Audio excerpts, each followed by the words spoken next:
Panic-filled moments today at a North Austin Target store with 3 people dead from a shooting in the parking lot. And tonight we're learning more about the investigation into what happened. Thanks so much for joining us. I'm Jennifer Sanders. Daniel has a night off. We do know one person is in custody. Now, this all happened outside the Target store that's off Highway 183 and Olin Road. The suspect would later be connected to multiple other crimes before being caught. And new tonight, while we are not naming the suspect at this time because police have not released his name, we do know police have cited him for previous mental health issues. Our investigators have dug up past affidavits tied to that same person with multiple cases of family violence and violence against others in his history in both Travis and Williamson counties. Grace Reeder is live tonight outside that store in North Austin. And Grace, as we can see, it's still a really active scene. Yeah, Jen, it is, although we did just learn from the Austin Police Department that people who left their vehicles here can come back and start picking them up starting now, although as you can see behind me, still very active, and this parking lot is still taped off for the time being. We're learning tonight that one of the victims in this was a child. EMS confirming to me that a child and an adult were found dead at this scene here behind me. Another adult was transported to the hospital where they died as well. It is no longer an active shooter. The Forerunner crashed out and the suspect took off in a white Volkswagen. 3 people are dead after a 32-year-old man shot and killed them in this Target parking lot in North Austin Monday. This is a very sad day for Austin. It's a very sad day for us all. Police say the suspect, who they have not publicly named yet, fled this scene in a stolen vehicle, which Police Chief Lisa Davis said belonged to a shooting victim. The suspect then crashed near Mopac and Spicewood Springs Road. You can see a car on top of another at that scene. Police say the suspect then stole another vehicle from this parking lot and took off again. He was then arrested by APD roughly 20 miles from the Target here in South Austin. Does have a mental health history, but all of that is very new. This is a new, very early in the investigation at this point, but he has been apprehended. People inside the Target, including employees, described the chaotic moments. Shots were fired outside and police rushed in. I hear on the radio, shots fired. I kind of just froze at first, but then, I saw everyone running. Target sharing a statement saying in part, quote, "We are devastated by the violence that occurred today at our store in Austin, Texas. In the days ahead, we will continue partnering with law enforcement and will be providing support resources, including grief counseling, to our team." This has never happened. We have had to deal with crazy customers, but, nothing like this. We still don't know yet if the suspect knew these victims or if this was a random act of violence. Reporting from North Austin, I'm Grace Reeder. Back to you. As school starts back up in Central Texas, we're getting a better idea of how Austin ISD plans to consolidate and even close some of its schools. It released new data and a score system with metrics that AISD leaders are using to decide how they'll make some pretty tough decisions by this fall. Jayla Washington reports. On the final days of summer break,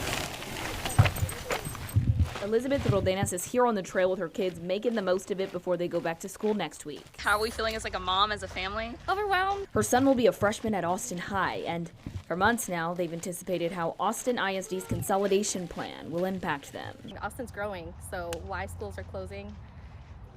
Kind of confusing. Those closures won't happen until next year, but on Monday, we love our community. AISD released new data showing the campuses with the highest number of open seats, with under-enrolled schools all across the city. AISD says its goal is to have each campus at least 85% enrollment by the 2026-2027 school year. This is not a consolidation list. It's not a closure list. It's not a boundary change list. The district scored schools based on these 6 metrics, enrollment and cost per student holding the most weight. It's intended to identify where we have misalignments so that we as a team, as an organization, can take the next step in diving deep into each campus. Ridgetop, Blackshear, and Maplewood Elementary Schools, and Covington Middle School and McCallum High School are at the top of the list for misalignment, according to data. But AISD says they are looking at all schools to reach a comprehensive plan. It is very possible that anywhere on this list that a school will be, they could be impacted because we are a network, and so what you do to one school or one change that you might make is going to have impacts to adjacent schools as well. Jayla Washington, KXAN News. And the superintendent says his team will give a final recommendation to the school board for its consolidation plan in October and is still open to feedback. AISD's consolidation plan will be in effect by the 2026-27 school year, when families will, for the first time, be able to use taxpayer dollars to pay for private school through school vouchers. Going in depth here, according to AISD, over the last 10 years, the district has lost more than 10,000 students and currently has around 20,000 empty seats across the district. And for the district to hit its 85% goal, like Jayla mentioned, they would need to cut around 8,500 seats from the district. According to data collected by the district, more than 20 schools around Austin are either severely under-enrolled, meaning that the school is holding less than half the amount of students it was built for, or severely over-enrolled, where school is more than 20% over capacity. A fight to stop a Dripping Springs concert venue from being built has raged for almost 4 years, and it's a project called the Rocking Wall Ranch Event Center. It's a proposed 5,000-seat outdoor music venue from a California-based developer that would be built along Fitzhugh Road. Sam Stark has an update on what some neighbors are calling a win in the fight to stop it. Carrie Napierkowski calls out to her cows to give them a sniff. She lives with them on her 14-acre Dripping Springs property along Fitzhugh Road. Napierkowski says a love for the land is consistent among her neighbors. You wouldn't move out here if you didn't care about the environment. We are a direct contributory to Barton Creek, so we also feel it's our responsibility to make sure that our water still remains clear, not only for us, but all the drinking water that's going further on down the road from where we're at. This is what has fueled her and others' opposition to the proposed outdoor concert venue, which would be built basically across the street from Napierkowski's driveway. We have gone through 3.5 years of battle so far. We're going to continue to press on as much as we can. According to state documents, the developer Blizexis LLC applied for a permit through TCEQ to dispose of treated wastewater onto the property, which is near Barton Creek. We reached out to the developer but didn't hear back.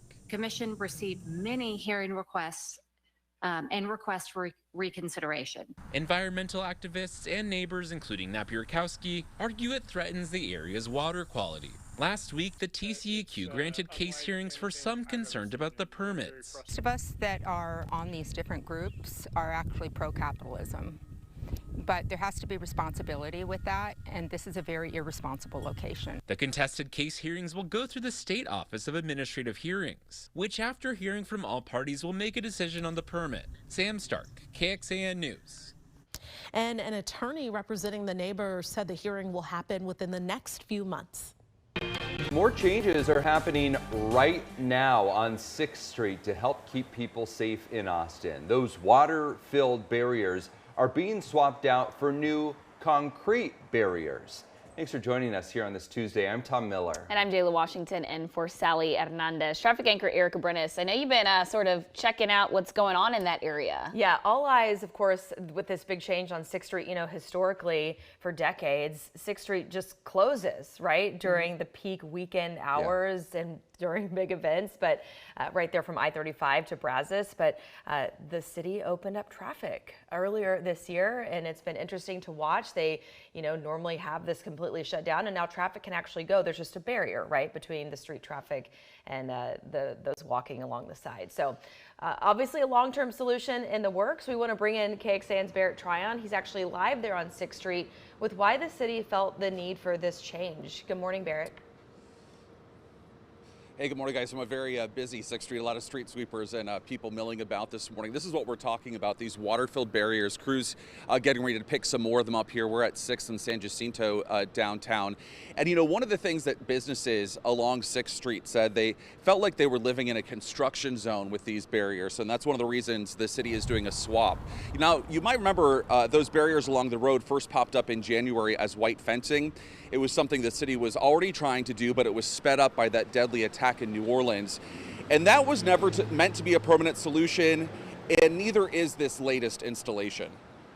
Look at the best use of space for everybody. Of course, there's cars that need to get to their destinations, but there's a lot of businesses that load and unload during the day, and what space do they need? And then there's a lot of pedestrians, particularly at night. So how much space do we need to keep everybody safe? Now, the city says the plan is to have these barricades, these new concrete barricades, up for the next year or so. A long-term goal could eventually bring some major construction to 6th with widened sidewalks and maybe different traffic patterns. Now, a local artist was chosen. They're actually going to paint these barriers, and they're set to be installed by Thursday afternoon. So the next time you go down 6th Street, it might look a little different. For now, though, we are live downtown. Barrett Tryon, KXAN News.